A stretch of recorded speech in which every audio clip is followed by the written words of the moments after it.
The recipe I transcribed is found in Mrs. John Scopel's recipe collection manuscript on the 19th page.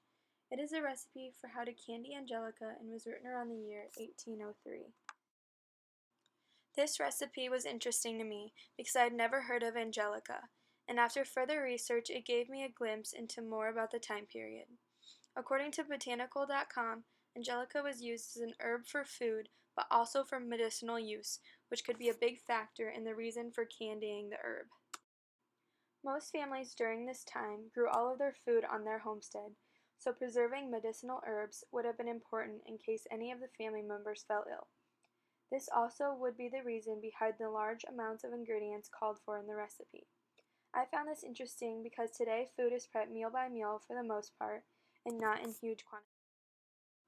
This recipe calls for 3.5 pounds of sugar to 4 pounds of Angelica stock. The Angelica recipe is huge compared to the 1930s recipe for sour cream candy found in Helen R. Rom's cookbook on page 6. This sour cream candy recipe is quite different because the serving size is much smaller like mentioned before, but there are many similarities as well. Since this recipe was made in the 1930s and during the Great Depression, the need to conserve all food was just as high as during the early 1800s, since most families were hit hard economically by the stock market crash. I believe the sour cream candy recipe was used to repurpose excess sour cream that the family had, allowing for little waste. Another similarity between these two recipes is the lack of specific time amounts included in the instructions. In the recipe for candied Angelica, it only states, boil it till it's tender, or boil it till it's green, instead of a time range like it would be today. This observation is also true in the sour cream candy recipe.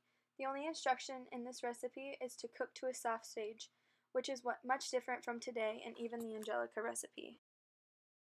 One significant difference between these two recipes is the design. The Angelica recipe is written like a story with full sentences and the ingredients incorporated into the instructions. In the sour cream recipe and most recipes today, there are a list of necessary ingredients and amounts at the beginning and step-by-step instructions after. Overall, both recipes have differences in the styles they're written in, the ingredients used, and the purposes for the recipes, but they both teach us about the culture during their time period and the way food shaped people's lives.